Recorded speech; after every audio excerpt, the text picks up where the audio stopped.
Chers amis passionnés du livre, bonsoir. Retour d'Expression Livre sur les plateaux de votre chaîne préférée Canal Algérie.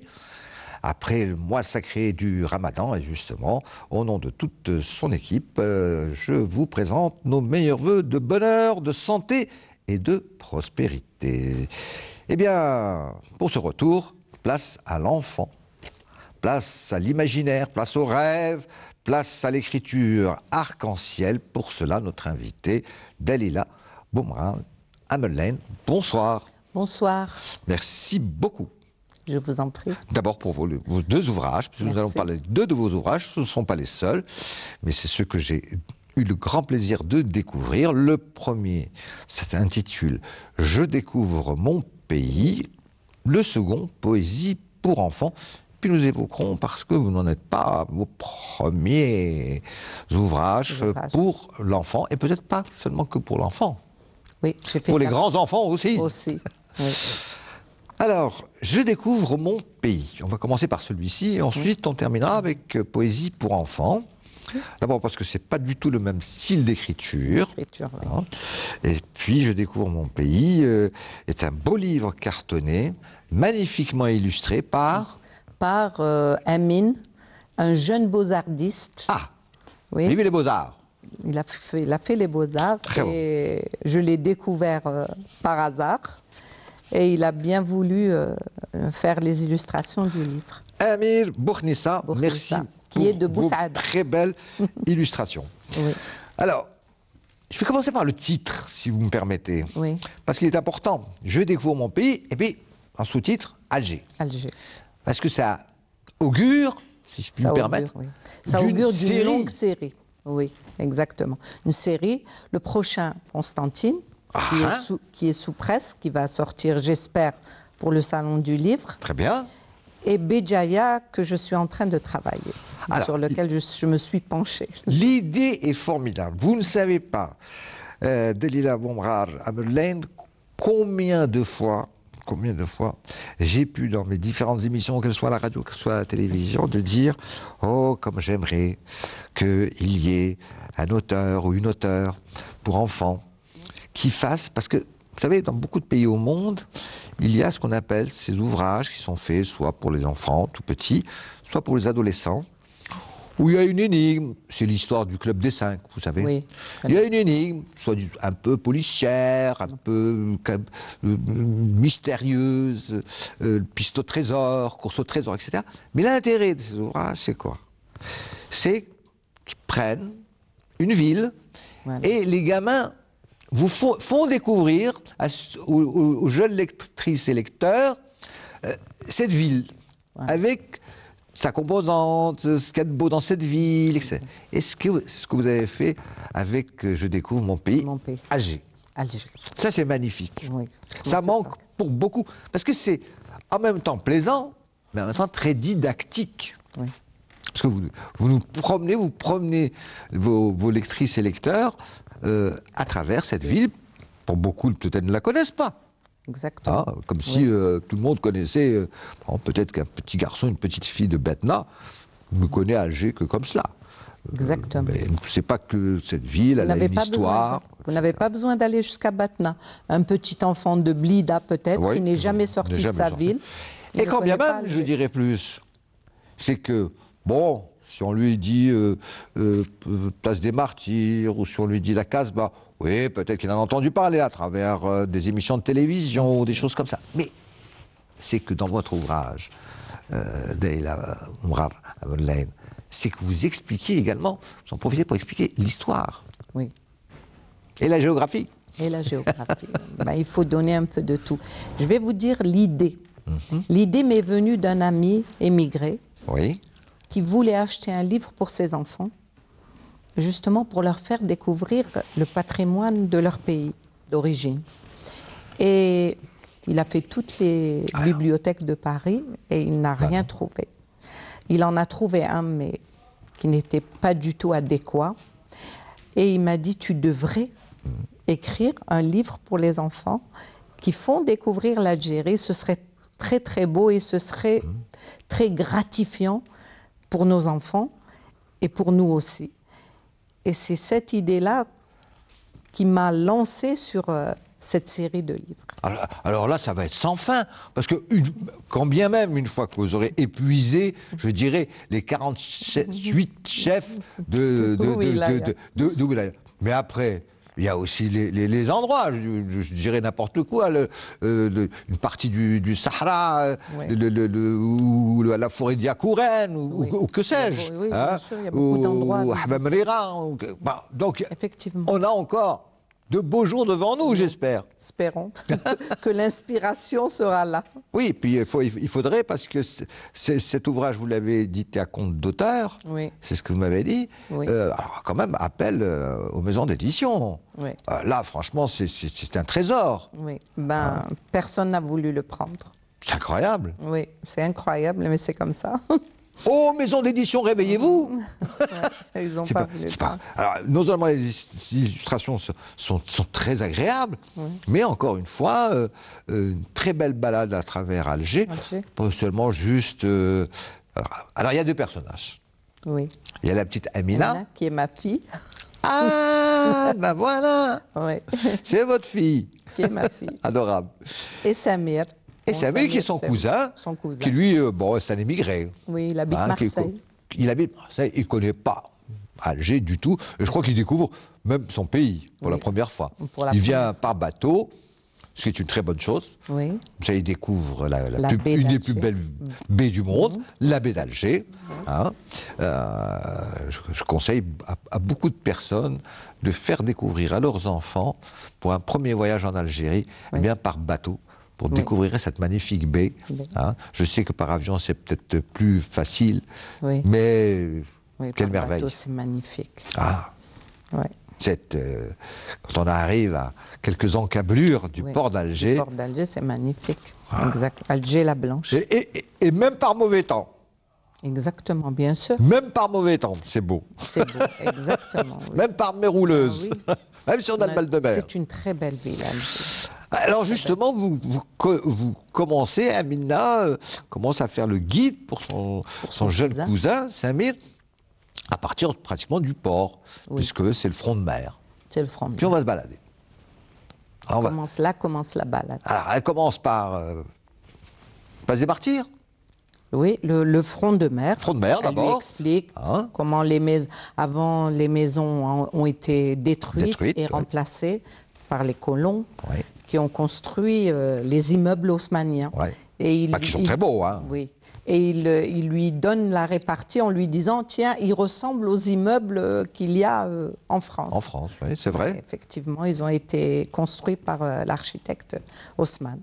Donc, voilà. C'est sous les ordres du préfet Haussmann que de grands architectes de renom, français, Chassériau notamment, sont venus en Algérie. Il faut savoir que Alger, pas seulement Alger, les grandes villes d'Algérie ont une architecture absolument exceptionnelle aujourd'hui dans le monde, puisqu'ils ont une urbanisation certes excessivement forcée, parce qu'on a beaucoup détruit aussi, de l'autre côté. Surtout des mosquées. Surtout des mosquées, qui sont redevenues soit des églises, soit carrément on les a rasées. Puis même des endroits, heureusement qu'on n'a pas trop touché à la Casbah. Exactement. Heureusement. Quelle époque. Alors, front de mer, puis ensuite, place des Martyrs, qu'on appelait à l'époque coloniale, place Tel Aout. Oui, exactement. Non, après ils vont à la prison Serkadi. Oui, c'est vrai. Ils redescendent. Bebjdid. Voilà, Bebjdid. Et après, ils redescendent après. Ils passent devant la grande statue en de bronze. Barberousse. Je salue notre ami Reda, c'est lui le sculpteur. Très belle sculpture. Très belle sculpture, magnifique. Qui a fait aussi de très beaux ouvrages. Et on fait la descente. Bien sûr, toute la Casbah, où elle lui présente les mosquées, elle lui parle de tout ce qui se passe, de tout ce qui s'est passé à la Casbah. Très en détail, Oui. C'est un véritable une petite encyclopédie vivante d'Alger. D'Alger, voilà. Elle essaye de lui montrer. Je voulais juste dire aux parents qu'on ne peut pas tout détaillé dans un livre pour enfants. C'est pas l'idée. Parce que ça devient fastidieux. Oui, bien sûr. Et ils vont s'ennuyer à la fin. Donc on essaye, d'ailleurs c'est ce que j'ai mis dans le prologue, on va leur montrer en espérant que ça va leur donner l'envie de découvrir absolument tous les autres aspects de la vie. Absolument. Voilà. Parce que vous mêlez effectivement des descriptions où vous nommez, enfin la petite Amina nomme en disant tiens, il y a cette mosquée qui s'appelle comme ça, voilà un petit peu son histoire, etc. Sans rentrer dans le détail, mais quand même pour donner une idée. Mais ça ne les empêche pas d'aller manger une petite glace, voilà. de manger un petit gâteau, ou tout simplement de rester figé devant tant de beauté qui est la mer ou les mouettes. Les mouettes, exactement. Voilà, c'est tout. Parce qu'il ne faut pas non plus oublier que ce sont des enfants. Exactement. Hein, qu'à un moment donné, quand on fait même si on est des parents, qu'on veut faire visiter à son enfant un endroit, quel qu'il soit, dans le monde ou dans notre pays ou à Alger ou ailleurs, bon, il faut le faire aussi avec, pas seulement avec une pédagogie un peu lourde, il faut le faire aussi que ça soit ludique. Voilà. Bah de façon ludique. Sinon, l'enfant, au bout d'un moment, il va se dire, bon, si je me retrouve à l'école, dans une promenade, c'est pas la peine. C'est pas la peine, exactement. Peut-être même inventer des histoires. Hein. Oui. Hey, voilà, Dar el Bey, et là-bas, il y avait des sofas, et on se battait au sabre. Oui. Il faut inventer. Il faut inventer, bah justement. Oui, c'est ça ce qu'on appelle le roman. Stimuler l'imagination de l'enfant. Bah, tout à fait. C'est parce qu'après, petit à petit, en grandissant, il va peut-être s'intéresser à telle ou telle chose. Et Inch'Allah, va peut-être devenir archéologue, ou chercheur, ou historien. Ou tout simplement un homme ou une femme qui aime sa ville ou son pays et qui en est fier en se disant non, mais là, c'est ça l'histoire. C'est ça l'histoire, exactement. C'est ça la véritable histoire, parce que malheureusement, pendant beaucoup de temps, reste une sorte d'image d'Épinal qui a été faussée par les colons, colonialisme français, jusqu'à maintenant. Hein, nous arrasant notre histoire en disant non, c'était pas comme ça, comme si Alger était une ville quasi misérable, quoi. Non, on a l'impression que c'était un taudis, hein. C'était un amas de taudis, Alger, puis tout d'un coup ils sont venus en 1830, ils en ont fait une ville moderne. On est loin du compte. Hein. Eh ben, c'est sûr. C'est plutôt le contraire. Hein. Ben, c'est sûr. Alors, très plaisante cette balade, puis chaque fois avec ses illustrations. Et puis vous nous amenez loin, vous faites carrément le tour d'Alger. Hein. L'Alger, parce que, par exemple, lorsque je l'emmène à Notre-Dame d'Afrique, c'est pour faire la relation avec Notre-Dame de la Garde. Oui. Parce que lui, il est de Marseille. Il a petit émigré à Marseille. C'est pour ça que je l'ai choisi de Marseille. C'est justement pour faire la corrélation entre les deux. Qu'elles se font face. Alors il dit, elles sont sœurs jumelles, possible. Oui, Notre-Dame d'Afrique et Notre-Dame de la Garde sont effectivement des sortes de sœurs jumelles. De sœurs jumelles, exactement. À la différence que, et ça c'est que, jusqu'à aujourd'hui, et c'est formidable comme ça. Quand on monte à Notre-Dame d'Afrique, il y a la petite esplanade, là, où il y a plein de gosses qui jouent avec les parents qui sont là, etc. et tout ça. Et quand on rentre à l'intérieur,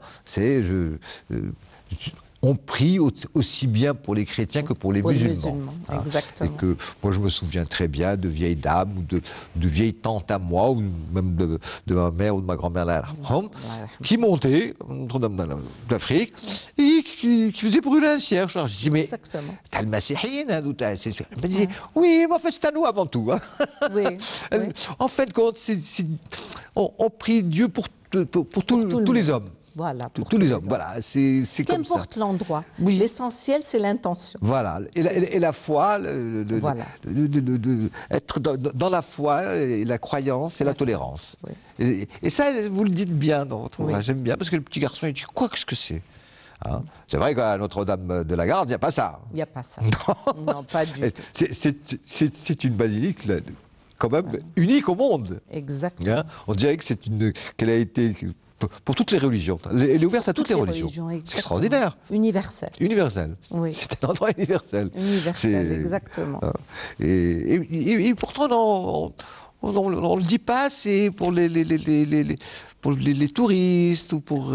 C'est dommage. Hein. Oui, c'est dommage parce que c'est magnifique. C'est d'abord, il y a une vue. Même la vue qu'on a de là-haut, c'est extraordinaire. Et puis, c'est un endroit de. Encore une fois, moi, ce qui m'a toujours étonné quand je monte à Notre-Dame d'Afrique, c'est voir tous ces petits-enfants qui jouent sur l'esplanade. Oui. Hein, et que des dames avec leurs enfants, qui accompagnent leurs enfants, des messieurs qui accompagnent des parents, etc. Tout ça. Personne ne viendra vous dire oui, mais ça, c'est un truc chrétien, là. Moi, je monte pas ici. Non. Pas du tout. Pourquoi? Pas du tout. Pas du tout. Au contraire. Au contraire. Au contraire. C'est extraordinaire. Vous savez, c'est comme le mausolée de Sidi Abdelrahman. Oui. Il y a plein d'étrangers qui mais bien sûr. C'est incroyable. D'ailleurs, je parle même de la reine d'Angleterre. La reine Victoria. La reine Victoria, qui est allée visiter le lieu et qui a même offert le lustre. Oui. Voilà. Très beau lustre. Très beau lustre qui a été offert par la reine Victoria. On dit qu'elle a émis un vœu et qu'il a été concrétisé. Ah. On dit. Moi, je ne vais pas aller dans les détails. Oui, mais il faut bien un peu de légende. Voilà, un peu de légende. Bah, écoutez, sinon... Voilà. Hein, on dit que c'est grâce à... Il y a un petit cimetière attenant qui est absolument sublime. Hein, et tout a été refait après malheureusement la catastrophe de Bab el-Oued. Oui. Tout a été refait et magnifiquement bien fait. Et la vue. C'est extraordinaire. Et la vue. Ouais. Incroyable. Sidi Abdelrahman, c'est quelque chose... Des couleurs. Ouais. C'est extraordinaire. C'est un lieu de méditation extraordinaire. Extraordinaire. Et c'est incroyable quand on y monte, hein, soit quand on soit dans le cimetière, soit quand on soit à l'intérieur de l'enceinte même, où est enterré Sidi Abdelrahman. Eh bien, on n'entend pas un bruit de la ville. C'est incroyable, alors que la ville est juste à côté. Hein. Les oiseaux. On entend les oiseaux. Les oiseaux, c'est tout. On entend les oiseaux et le bruissement des feuilles. Des feuilles, c'est tout. C'est extraordinaire. C'est protégé. Voilà, je veux dire la même chose. Je dirais que c'est protégé. C'est extraordinaire. Alors que si on monte par le haut, il y a quand même la rue très passante. Oui.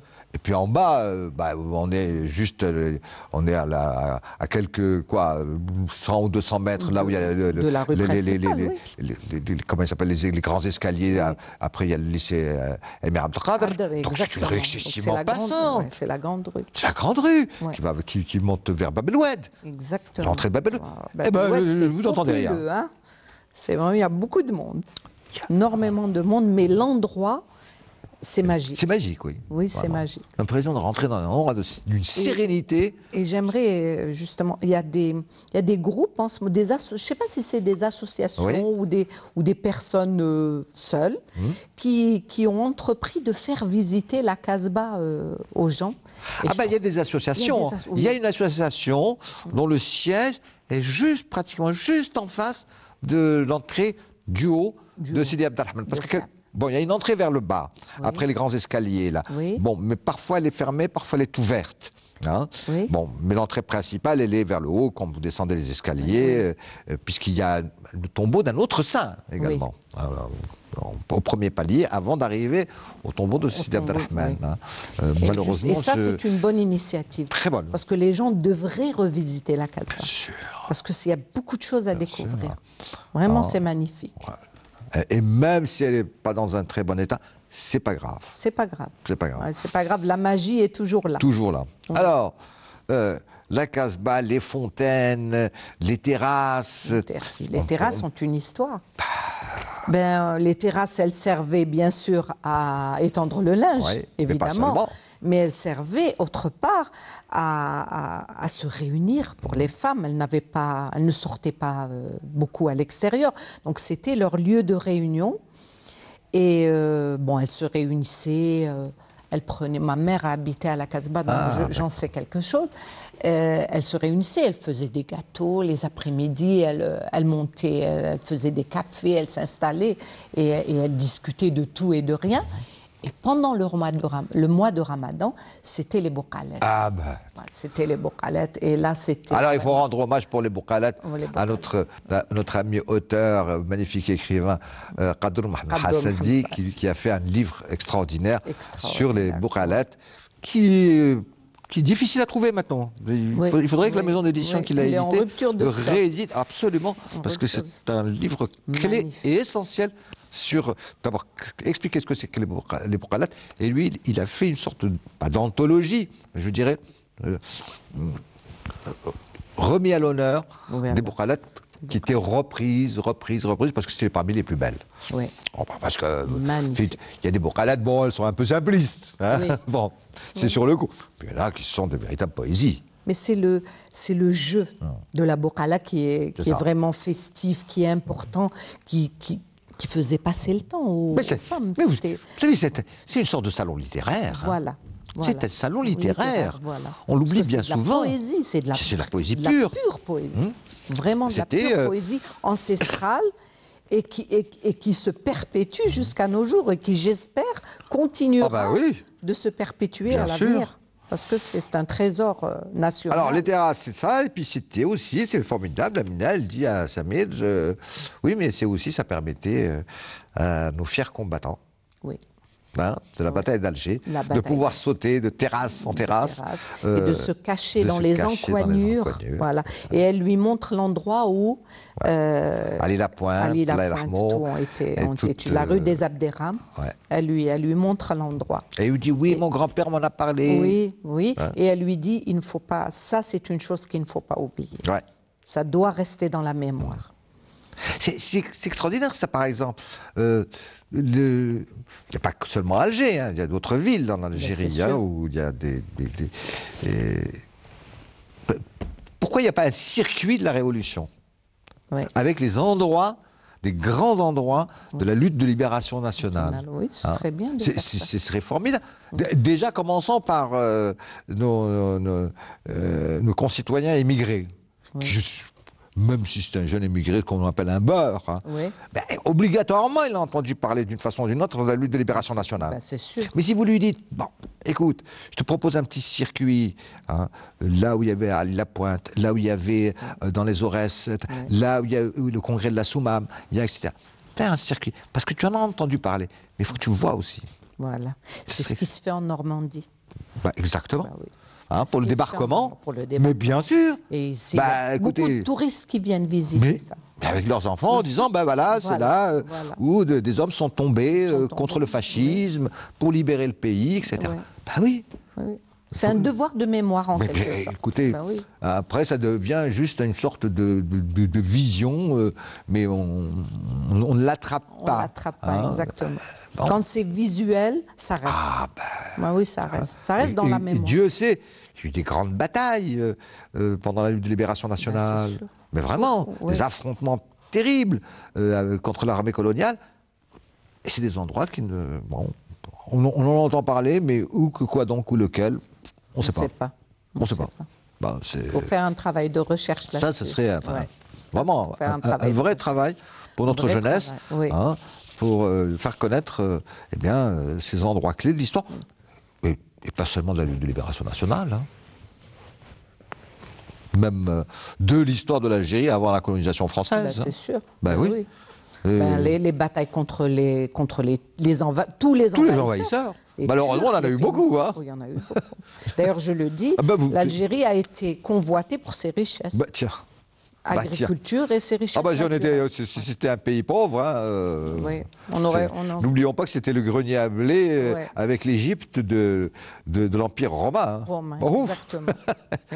Et après, si les Visigoths sont venus, c'était pas pour rien. Exactement. C'était pas pour la galerie. Hein.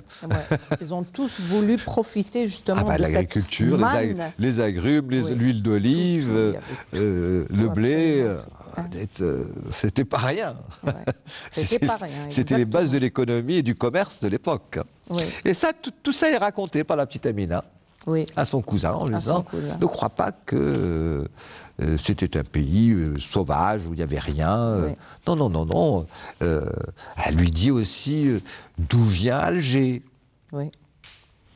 Alors elle lui dit, c'était les Sanhadji qui ont créé, c'était Boulourine qui a créé cette ville, qui était qu'un tout petit port, qui s'appelait Icosium, de l'époque romaine, c'est un tout petit port. Les ports romains, exactement. Et ensuite, ça c'est... Vous voulez que je vous dise une histoire vraie, oui. Madame Madeleine? Oui. Vous savez que Bolloré n'a jamais vu la mer? C'est extraordinaire, ça. C'est bizarre. Sa capitale, c'était Achir. Oui. Oui. Ben, vous savez qu'il a donné ordre, effectivement, parce qu'il savait que c'était une place stratégique pour le commerce, hein, et que même pour peut-être, alors qu'Achir est sur les hauteurs, hein, ça permettait de savoir, avoir l'œil sur si les envahisseurs venaient par la mer, mais lui, personnellement, n'est jamais descendu à... Il était... Jamais. Il a donné ordre, mais il n'a jamais vu la mer. C'est extra. Et ça, je le sais il a raté quelque chose. Oui, et ça, je le sais de source sûre, puisque je le sais pas. Je l'ai su par mon grand ami, aujourd'hui malheureusement décédé, historien, Jamel Sweeney, qui avait écrit de très beaux livres sur les Sadhadji. Hein. Et donc, un jour, il m'a appris ça. Il m'a dit Federico Bolloré n'a jamais vu la mer. Je dis, c'est pas possible. Il y a même, comment il s'appelle, la ville de Bollorine, qui est sur le front de mer. Et il m'a dit, bah oui, bah c'est comme ça. Bah oui. C'est bizarre, mais c'est comme ça. C'est bizarre, mais c'est comme ça. C'était pour lui une place stratégique et commerciale. Et donc, il n'avait pas besoin de descendre. Exactement. Il était très bien à Achir. Exactement. Il avait ses raisons. Oui, mais voilà, par exemple, une ville... qui n'est pas du tout... Enfin, une ville qui n'est plus une ville, je veux dire. C'est des ruines. Mais qu'on ne va pas visiter. Oui. Alors que elle était capitale d'un royaume. Exactement. Vous vous rendez compte? Et pas n'importe quel royaume. Oui. C'était une ville avec illuminée le soir. Oui. Avec des rues pavées. Excusez-moi du peu. Il n'y en a plus beaucoup des rues pavées. On n'en voit pas tellement. Oui, ils ont été... C'est dommage. Eh oui. Alors voilà, petit tour, enfin grand tour d'Alger, jardin d'essai, etc. et tout ça. J'invite les parents à faire découvrir absolument votre ouvrage Dalila Boumrar à Madeleine, parce qu'il est magnifique. Et puis, bon, bah, vous avez commencé par la capitale. Oui. Et puis, bientôt, le prochain, c'est Santena, Djaya, et puis... Inch'Allah. On va vous suivre. Que Dieu nous prête vie, la carte de géographie de l'Algérie est heureusement excessivement vaste. Il y a de quoi écrire et dire, mais l'idée est excellente. Mais ce sera plus Amina, parce qu'Amina ne va quand même pas aller à Constantine aussi. Bah, si, c'est toujours Amina. Amina et Samir, mais dans Constantine, c'est le papa qui les emmène. Donc le papa, il participe aussi. D'accord. Le papa d'Amina, l'oncle, bien sûr, de Samir, il participe. Et c'est toujours la même balade dans la ville. Dans la ville, faire découvrir la ville, tout simplement. Je pense que pour les enfants, quand ils connaissent un personnage, ils s'y attachent. Oui. Voilà. Donc j'ai préféré le garder. Vous avez bien raison. Et puis on apprend des choses aussi, même pour les plus grands. J'ignorais que la richta et la tchouka étaient des plats romains. Oui. Alors là, moi, c'est le cas de le dire, j'ai toujours pensé que c'était des plats typiquement berbères. Mais les pâtes. Oui, c'est pâtes. C'est romain. Oui. C'est les Romains, bien sûr. C'est romain. Ouais. Voilà. Oui, mais... Nous, on pensait que c'était d'ici. Pour moi, franchement, c'est quasi millénaire de chez nous, quoi. Ouais, le tchouka encore plus. Ouais. Oui. Quand ils sont venus, chacun de leur côté, ils ont tous ramené quelque chose avec bien eux. Sûr. C'est ça. Tout à fait. Ils ont tous ramené leur savoir-faire. Oui, les Turcs, c'est la baklawa. Bah oui, on ne va pas dire que c'est de chez nous. Hein. Ouais. Elle n'est pas de chez nous, c'est eux qui l'ont apporté. Voilà. Oui. Il faut rendre à César ce qui est à César. Exactement, ce qui appartient à César. Je découvre mon pays. Une série qui, j'espère, sera très très longue. Ouais. Hein. Prochain, Santena. Et hommage, grand coup de chapeau à Amine Bouhnissa pour ses magnifiques illustration. Je tenais à dire aussi une chose, c'est qu'à chaque début de livre, je fais un poème sur la ville. Vous faites un poème. Oui, j'ai pu voir ça. Et celui de Constantine aussi, et celui de Béjaïa, je l'ai terminé. Avec un petit lexique à la fin. À la fin, voilà. Pour expliquer les mots. Pour expliquer les mots, très bien. Mais écoutez, non seulement c'est un ouvrage excellent pour ici, mais j'espère, très franchement, qu'ils auront... de l'autre côté de la Méditerranée, un grand succès. Parce que Oui. Mais je ne sais pas comment faire pour m'introduire justement de ce côté-là, essayer de... Profiter de l'émission pour lancer un appel. Oui, ben, j'aimerais bien que des associations d'outre-mer prennent contact avec moi et justement pour essayer de par faire exemple passer... le Centre culturel algérien de Paris. Oui, je suis passée. Ah, je suis passée, formidable. Mais j'ai pas pu encore le... Je leur ai remis des poésies, mais je leur ai pas encore remis ça. Donc je vais passer pour leur remettre le livre. Alors, poésie, justement. On va y venir. Poésie pour enfants, toujours chez le même éditeur, mais enfin, c'est plus un conte d'auteur. Toujours. Mais vous l'avez appelé Athéna, avec 3 belles colonnes qui rappellent le Parthénon, probablement. Oui, exactement. Alors là, vous passez à une écriture totalement différente. Oui. C'est extraordinaire, ça. Oui. Parce que vous avez écrit poésie, mais en êtes-vous bien sûr? Parce que c'est à la limite de la comptine. Oui. C'est entre les deux. C'est entre les deux. C'est entre les deux. C'est entre les deux. Il y a certains... Ça me rappelle plus une souris verte qu'une poésie. J'adore, moi, les comptines. C'est magnifique. Et j'ai voulu remettre à l'ordre ces récitations que l'on récitait quand on était à l'école et que les enfants de maintenant ne font pas. Ne font plus.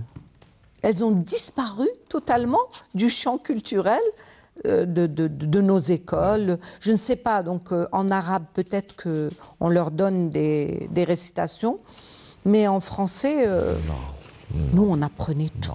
Ronsard, vous savez, Dubélé, Lamartine, absolument tout. Ce qu'on appelle la comptine est quelque chose qui est peu courant dans le champ littéraire d'une façon générale en arabe.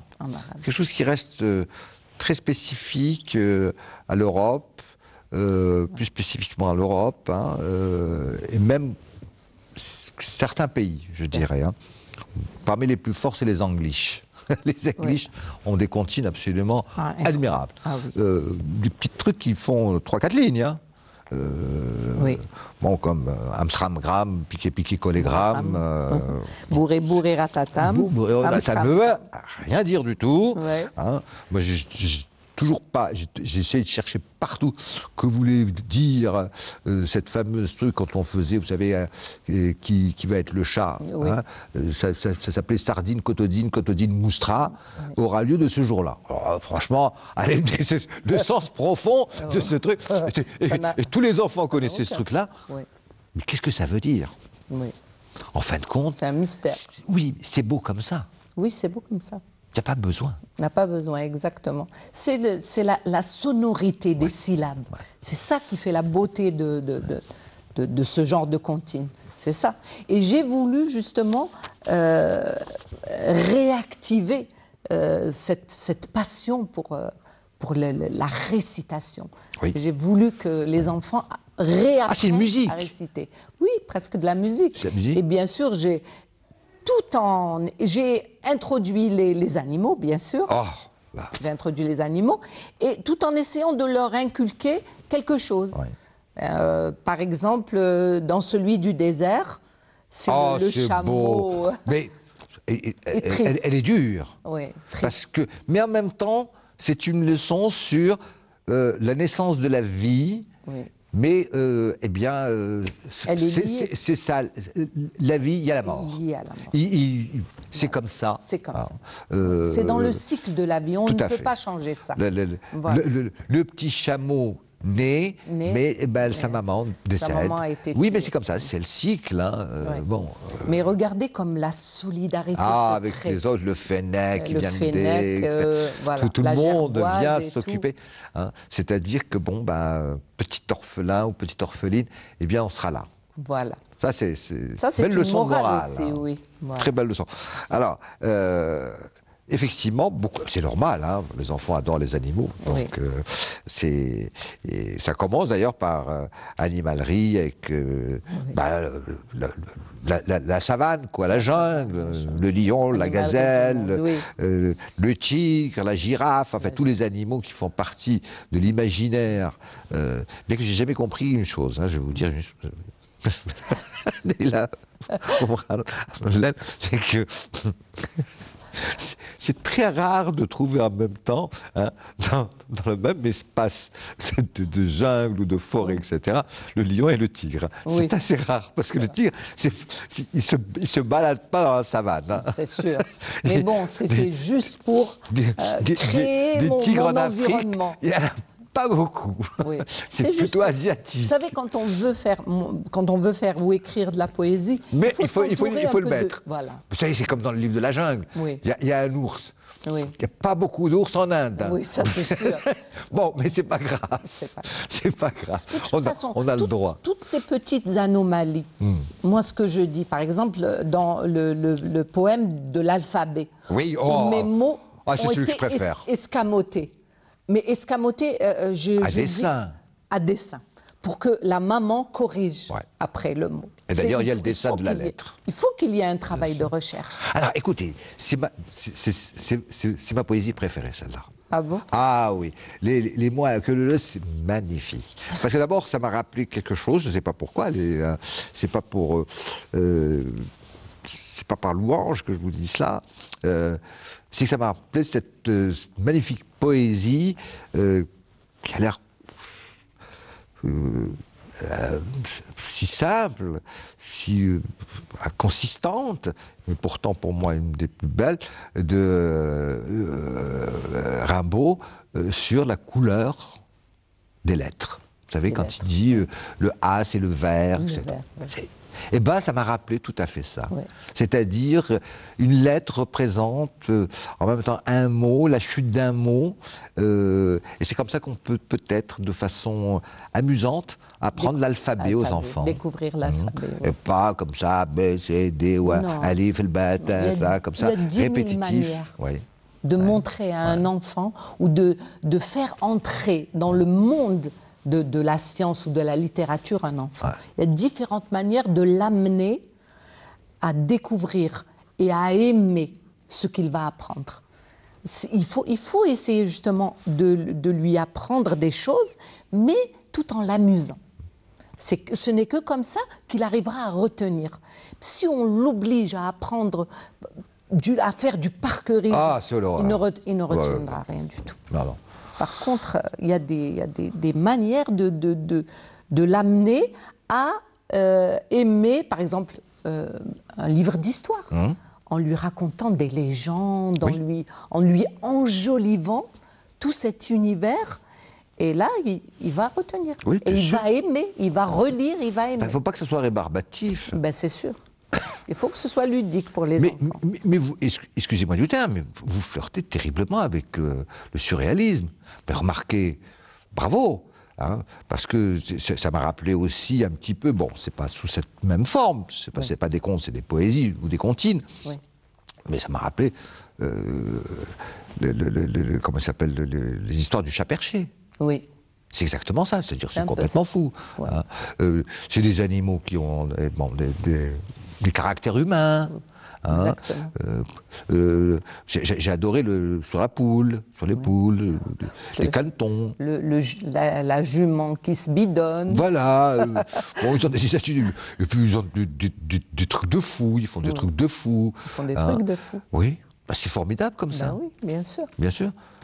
Pourquoi, je ne sais pas, une oie ne ferait pas ça? Exactement. Parce que dans les dessins animés qu'ils regardent à la télé, c'est ça. Hein. C'est exactement ça. Mais bien sûr. Ben oui. Ils se retrouvent. Voilà, ils se retrouvent. On leur prête 1001 façons de se comporter dans la vie. Voilà. Donc j'ai essayé de faire ça. J'ai beaucoup aimé aussi Les Noces du Scarabée. Hein. Oui. Parce que quand même, hein, il faut lire aussi un peu entre les... Il n'y a rien de plus compliqué que les contes, les comptines et les poésies pour enfants, parce que, comme disait et Françoise Dolto, et surtout Bruno Bettelheim, qui a fait un magnifique ouvrage concernant les contes pour enfants. Pour enfants. Qui disait, oui, c'est vrai qu'il y a un premier niveau, Mais il y a un deuxième niveau, Exactement. qui est un niveau beaucoup plus philosophique, beaucoup plus sur l'éthique, etc. Et Noces du Scarabée avec la coccinelle, c'est quand même très beau, parce que ça veut dire que, bon, bah oui, c'est l'amour qui l'emporte. Exactement. Hein, comme par exemple pour les enfants qui ont différentes couleurs. Oui. Ouais. Ça, c'est pour supprimer le racisme. Ouais. Contre le racisme, contre le fait que, bon, oui, mais il n'est pas de ma région, ou je ne sais pas quoi, ou il n'est pas de mon pays, ou il ne parle pas la même langue que moi, etc. Bah donc, l'amour est impossible. Bah non. Ben non. Ben non. C'est l'amour qui l'emporte. Exactement. Toujours. Bah bien sûr. Ben oui. Et on a fait 1 million d'expériences à travers le monde entier, hein, sur le plan psychologie infantile, etc. Comme quoi, quand on met des petits-enfants qui ont 4-5 ans, de toutes races confondues, qui ne parlent absolument pas la même langue, très vite, ces enfants s'entendent très très bien et créent un propre langage à eux. Oui. Un propre langage, pratiquement une propre langue à eux. Hein, il n'y a aucun souci. Hein. Le gosse... Et ils s'inventent des règles pour jouer, pour ils s'en fichent complètement de savoir si le gosse en face de lui, si lui il est noir, il est blanc ou d'une autre couleur. Ou s'il ne parle pas la même langue que lui. Parce qu'il n'a pas encore été formaté par le fait que, malheureusement, son environnement ou sa famille lui dit « Ah, attention, celui-là, il n'est pas de la même religion que toi, il n'est pas de la même race que toi, il ne parle pas la même langue que toi. Alors, tic !» Donc il n'est pas encore formaté, bon, pour lui, c'est un enfant comme un autre. Tout à fait naturel. Voilà. Oui. Ça, c'est aussi une très belle poésie, parce que quand même, à Madeleine, je voudrais quand même attirer l'attention de ceux qui nous regardent. On pense, quand on lit un livre pour enfants, quand on est un adulte, que c'est une très grande simplicité. Il n'y a rien de plus compliqué. Et je le sais. Je crois qu'il faut lire entre les lignes. C'est ça. C'est d'une difficulté. Parce qu'en même temps, il ne faut pas être, excusez-moi, là je vais être employer un terme pas très joli, mais qui est très compréhensif par tout le monde. Il ne faut pas tomber dans le gnangnan. Toi, petit, moi, grand, je vais te parler, etc. C'est-à-dire, franchement, c'est gnangnan, comme si on prenait les enfants... Ils n'apprendront jamais rien si vous leur parlez comme ça. Des demeurés mentaux. Il ne faut jamais faire ça avec un enfant, vous lui parlez tout à fait normalement. Tout à fait normalement. Il ne retiendra que ce qu'il pourra retenir. Ce n'est pas un souci. Mais croyez-moi, c'est une éponge, un enfant. Ça enregistre. Il viendra le temps, il construira aussi ses phrases de façon tout à fait... comme un adulte. Hein. Donc, c'est très compliqué parce que vous évitez totalement ça. Au contraire, vous mettez la barre plus haut. Oui. Ça veut dire, tant pis si l'enfant ne comprend pas à la première lecture ou à la deuxième lecture. C'est pas un souci. Il arrivera à un moment donné, il comprendra. C'est pas un livre pour maintenant, c'est un livre pour chaque jour, pour demain, pour le futur. Il va le lire maintenant, puis il le relira à 10 ans, puis il le relira à 20 ans. Et un jour, il dira, comprendra. Ah tiens, j'avais pas compris la chose comme cela. Voilà. Ouais. On comprend différemment. Ben oui, c'est normal. Ouais, c'est tout à fait normal. Et c'est ça la grande difficulté pour une ou un auteur de livres pour enfants. Parce que, bon... Chez nous, il faut le dire, hein, malheureusement, on a l'impression qu'on ne les considère même pas comme des auteurs. Oui. Hein. On dit, oui, bon, vous écrivez pour les enfants. Oui. Oh, bon, etc. Vous vous rendez compte la place qu'ont ailleurs ceux qui écrivent pour les enfants. Oui. Oui. Bon, je n'en prends qu'une parce qu'elle est connue par tout le monde. Oui. C'est Rowling, pour Harry Potter. Oui. J.K. Rowling. Je veux dire, c'est devenu plus qu'une idole. Elle a été statufiée. C'est sûr. Hein? Elle a bouleversé le monde. Le monde, exactement. C'est pas quelqu'un qui oserait aujourd'hui, un journaliste ou quelqu'un, lui dire « Oh, vous êtes une écrivaine pour enfants, c'est tout. L'histoire de magie. Ah, mais c'est pas sérieux votre histoire. Vous n'êtes pas romancière, donc. » Mais bien avant, la comtesse de Ségur. Elle est bien au-dessus de tout ça. Les frères Grimm, Perrault, exactement. le comte de Chaboté, et j'en passe et des meilleurs. Ouais. Et chez nous, d'abord, il y a une pauvreté des maisons d'édition. Oui. Très grande pauvreté des maisons d'édition pour enfants. Mais non, mais aussi, il faut savoir quoi présenter. Ah bah, faut bien pas, sûr. parce que moi, j'ai vu sur les étals des livres pour enfants, Ah bah quelquefois, c'est vraiment du n'importe quoi. c'est du n'importe quoi. Et Donc puis, il faut essayer. Par exemple, moi, avec la série Pour qui pique, Alors. j'ai essayé de faire découvrir les animaux qui existent chez nous. Le sanglier, il existe. Bah oui, Ben, il y en a partout. Mais il y a des enfants qui ne savaient pas. que ça existait. Ah oui. Ouais. Ils m'ont dit où ça. Ils savaient Effectivement, pas. là, sur la table, j'ai plusieurs ouvrages, parce que les ouvrages ont également été sont aussi bien en arabe qu'en français. Oui. Donc c'est important. Alors, il y a déjà 2 personnages. Qui pique, le porc qui pique. Et Flocon le mouton. Et Flocon le mouton, avec qui il arrive évidemment plein d'histoires. Toute une série qui est sortie chez la maison d'édition Casbah. Oui. Donc il y a qui pique et Flocon. Il y a plein de choses, avec les grenouilles, avec la tortue. Flocon, lui, il est avec le coq, avec le méchant coq-mitaine. Coq-mitaine. Pas le croque-mitaine, mais le coq-mitaine. Oui, parce que c'est le coq qui se déguise. Donc c'est En pour ça loup. en loup. Donc je l'ai appelé coq-mitaine. Bah, Et donc, là, c'est pour faire découvrir les animaux de basse-cour. Bah oui. Bah oui. Et pas seulement. C'est pas ça. Le hérisson. Dis donc, il y a même un castor, là. Oui. Il y a des castors chez nous. Oui. Non. Oui. En Dans Algérie, les il y a des rivières. castors. Oui, il y a des castors. Dans les rivières. C'est pas croyable. Ben si. Il y a des castors. Dans Alors les là, rivières. vous m'auriez tout dit, mais alors ça. Ah ben si, il y en a. Il y a des castors dans les rivières. Ben oui. Et qui construisent des barrages, etc. Et tout, oui. Ben, j'en parle ici, construire des barrages. Mais c'est formidable, ça. Ouais. Alors, franchement, vous m'auriez dit castor, je vous ai dit oui, en Amérique, au Canada, Ben, des trucs si, comme ça. il y en a Non. aussi. Et enfin, il y a plein, par exemple. Ils ne savaient pas que le sanglier existait. Ouais. Et il y en a même là. Ah ben, il y en a juste là, la Chifa. À Chifa. Oh, la Chifa, c'en est bourré. Ben, il y en a partout. Et en Kabylie, alors il y en a plein. Ah ben. C'est là, dans la forêt d'Yakourène et tout, il y en a plein. Bah, à une certaine époque, il y avait même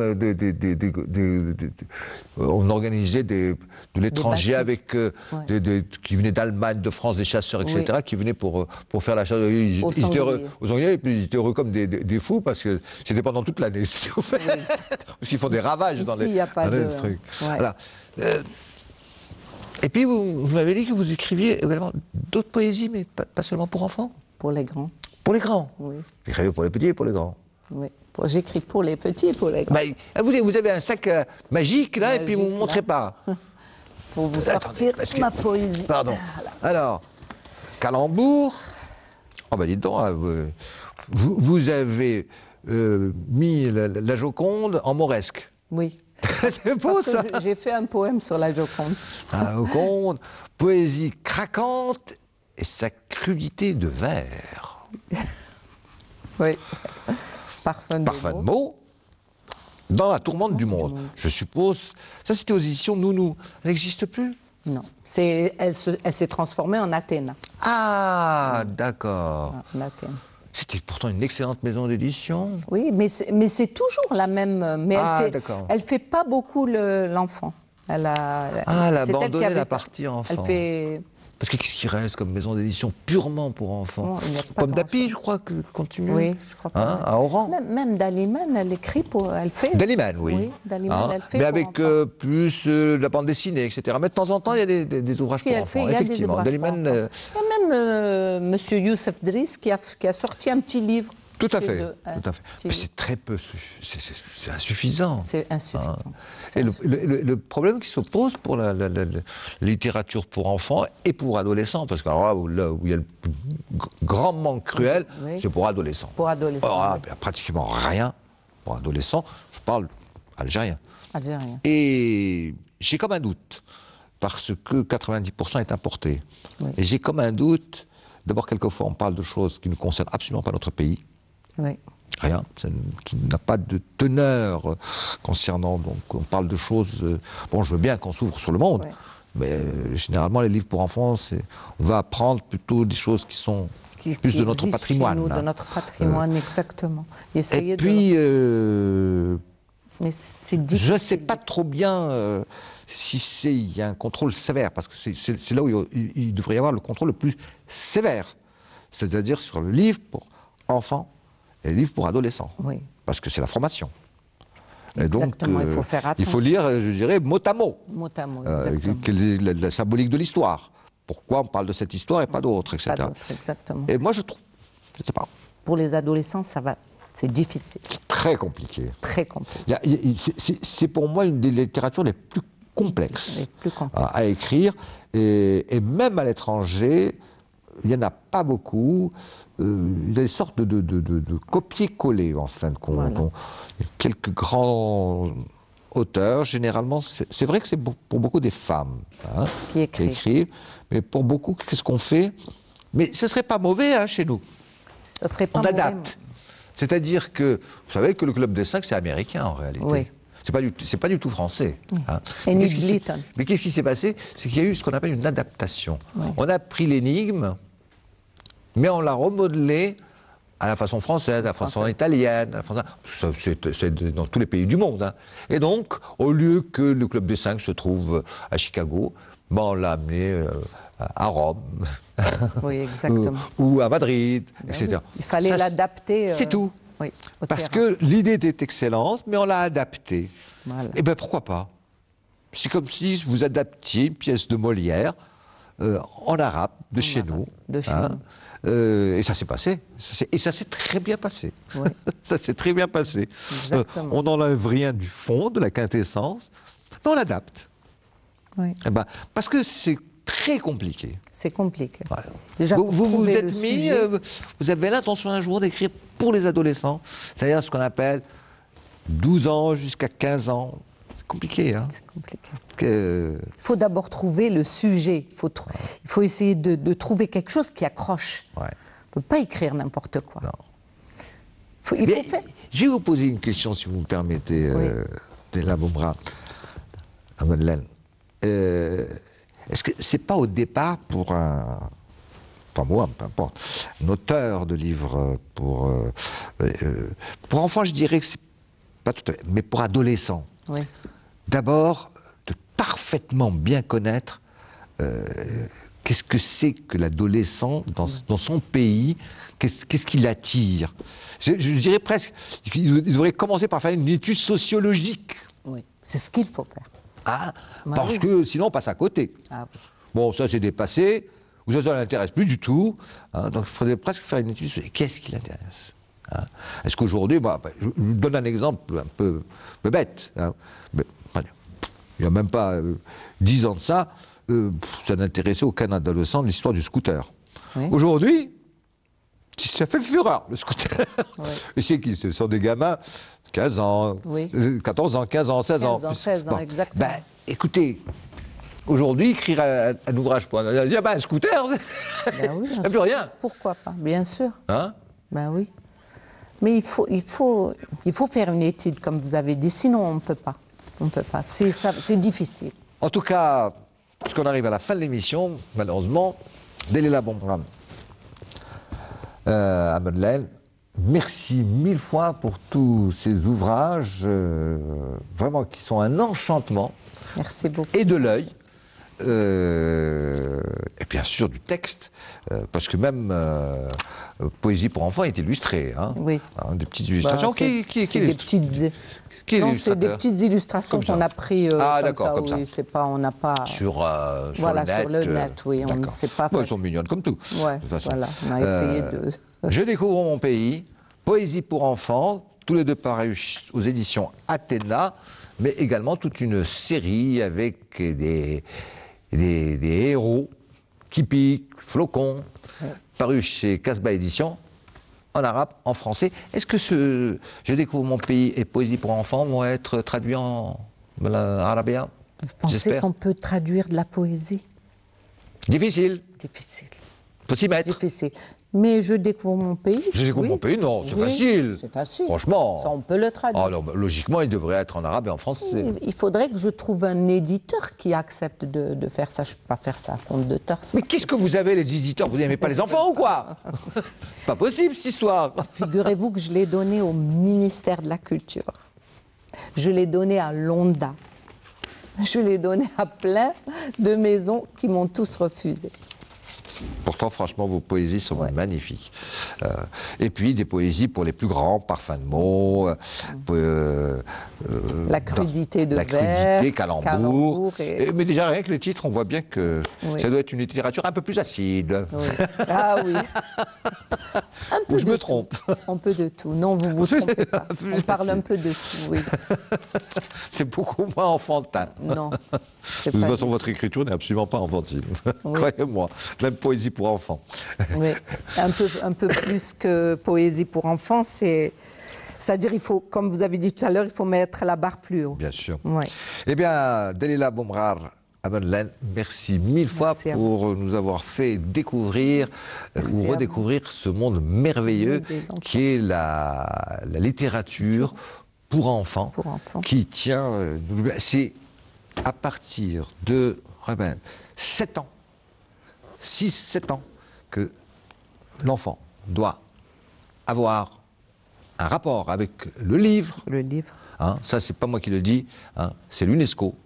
Oui. C'est une statistique officielle de l'UNESCO. C'est qu'il se forme à la lecture et qu'il deviendra un futur ou futur lecteur ou lectrice. C'est à partir de l'âge de 7 ans. 7 ans. Voilà. Après 11 ans, 12 ans, malheureusement, quelquefois, il est bien trop tard. Alors, 16 ans, 18 ans, c'est même plus la peine. Moi, je pense que c'est beaucoup plus tôt. Moi, je pense que la maman, elle doit lire déjà des histoires. Mais ça, oui. Mais le rapport à la lecture... À la lecture, oui. Direct, oui. C'est-à-dire individuel. Oui. Ça, c'est pas moi, encore une fois, qui l'invente. Oui. Hein, c'est l'UNESCO qui a fait 1001 études là-dessus, dans tous les pays du monde, toutes langues confondues, tout type culturel confondu, etc. C'est 6 ans, 7 ans. À partir de 6 ans, 7 ans, l'enfant commence à être habitué avec un rapport avec le livre, il deviendra un lecteur. Un lecteur. Oui. Et c'est très important. C'est l'avenir. Oui. Voilà. Merci encore 1000 fois, Dalila Boumrar Amadeleine. Et revenez nous voir très bientôt. De toute façon, j'aurai grand plaisir à vous recevoir par le tome 2 de Je découvre mon pays. Inch'Allah. Constantine. Inch'Allah. À très bientôt. Voilà. Fin de l'émission. Merci de nous avoir suivis. Je vous rappelle que via Facebook ou YouTube, YouTube, je sais pas, moi, je suis pas très... J'anglicise pas trop les mots, pardon.